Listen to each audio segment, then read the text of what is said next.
But let's come back to that conversation we were having on PSU Banks, and what you make of whether you think the rally can continue today. Definitely not at the 40-50% levels, for PNB as we saw yesterday, but what at least the internals of the market are telling you. Yeah, so I was speaking to Ira before the show as well, and I was asking her what she thought, and she was like, yeah, don't think that it'll be in the same vein. I said, yeah, I agree completely. It won't be in the same vein for sure. You can't have that. But, I'm sure you guys talked about the fundamentals all day yesterday. What I'm trying to do out here is give you feedback from what market participants think should happen over the course of the next few days, not really just pure play fundamentals. But I spoke to 3 fund managers, 2 dealer desks, sales side, and all of them said that they actually received buy orders. The stock started off higher, but they received buy orders, some of them reluctant buy orders, after the stocks like SBI, etc., had moved up 20%. So people were caught unawares. Fund managers, and 2 of them that I spoke to said that we made an exception. We went into the dealing room and placed orders for a State Bank of India and some of the stocks much higher than what we would have wanted to, because we believe that this rally is sustainable.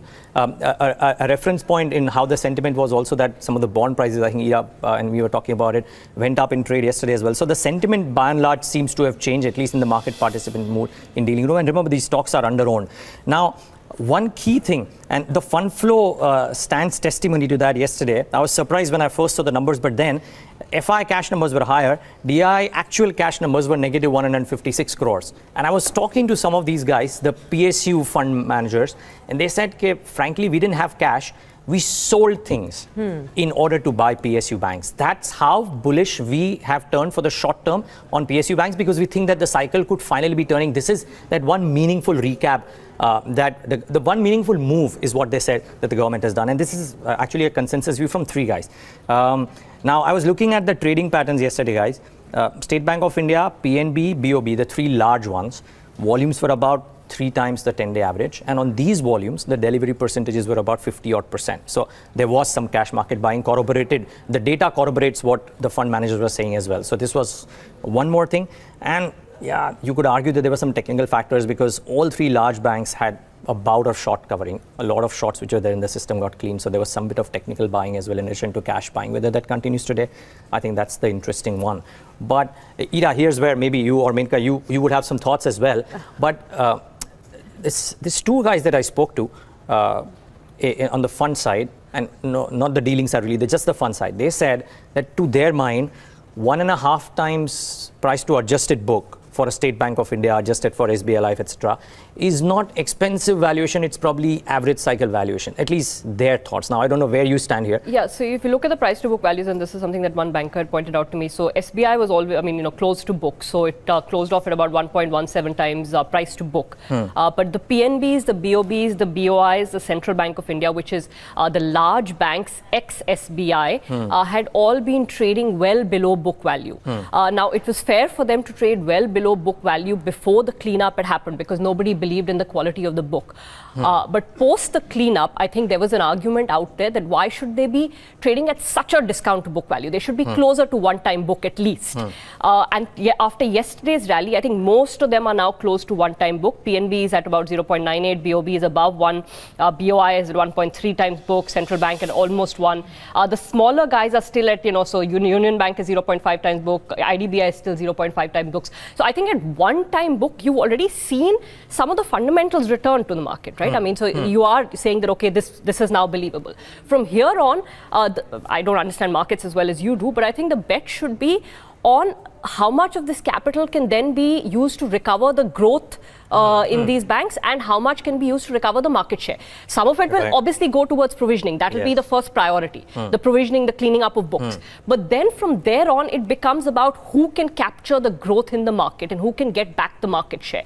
And that's where probably the difference between the larger banks and the smaller banks will come. Yeah, so all of these guys said that they are not looking at the lower end. They are really not looking at the Bank of Maharashtra and the others. For that matter, even companies like IDBI Bank. They are all focused on 3, maybe 4 SBI, BOB, to an extent the CAN banks of the world. But we've and had two indications that the money might go, in fact, to stronger banks, yes. right? I think in both Arvind Subramaniam mentioned that, and if I can, Rajiv Kumar mentioned that in conversation with Tamanna last night, that this will go to the banks that can make the best use of yes. this money, that have already done the cleaning up. So typically that would be the top end of the banks, right? And a lot of whether this will continue or not in terms of a stock market rally is also on the rebalancing of portfolios bit. How much more do you need to rebalance to, in some fashion, equalize your, not equalize, but to balance out your exposure to private banks and NBFCs, which is extraordinarily high, and PSUs, which is extraordinarily low. Yes. And now you've got to find some midway ground. Yeah, because now, you don't want to go over on financials. I mean, 30-35%, exactly. Yes, stick so to that. What that midway ground is, again, will depend from fund manager to fund manager, investor to investor. Yeah. But that rebalancing, I'm sure, could not have happened in one day. Yeah. Many people would have stepped back and said, today is the euphoria day. I'll wait for 3-4 days for this to slowly, sort of sink in and see if I can buy at different prices or things like that. So we may see this sort of continue, you think, for the next few days. So bits and pieces. One technical rallies could take maybe the stocks here and there a bit over the next 2 or 3 sessions. Its expiry date could be very interesting. But yeah, two large, one mid-size or one small-size fund manager, 3 people that I spoke to yesterday, they believe that while they've bought a share and they've only looked at the large banks, they've not gone down to the small banks. I don't know if some of the other guys did it or no, but the guys that I spoke to, they've only looked at the large ones. But they believe that there is cause for some sustainable rally. And as I said, 2 out of the 3 mentioned that they didn't have cash to deploy into PSU banks. They sold something and they bought into PSU banks. It comes down to the quantum of the money that's being put in. It's a large sum. Yes. And I think, we pointed this out yesterday. Bloomberg News did a story as well saying that this is more than they have infused in 10 years. That money has to go somewhere. Yeah. And you were asking about, the provisioning or talking about the provisioning, the gap. Yeah. I think as the numbers stand industry-wide, you're at about 40% provisioning. There was a 6 lakh crore gap. You have to go to 60%, so at least that gap gets covered. But yeah, I think those comments coming in from Rajiv Kumar in particular are very specific. So let's see how they actually divvy this up. What conditions get attached to it. The smaller guys. But effectively, you're also taking a little bit of a long punt yes. on the recovery for credit demand in the economy also, right? Yeah. I mean, yes, of course, this will dramatic. The first step is putting in place regulatory capital, as Zira's been talking about since yesterday, cleaning up the books, allowing for the banks to have capital. Yeah, so to get over this horrible period that they've been going through, right, for the last few years.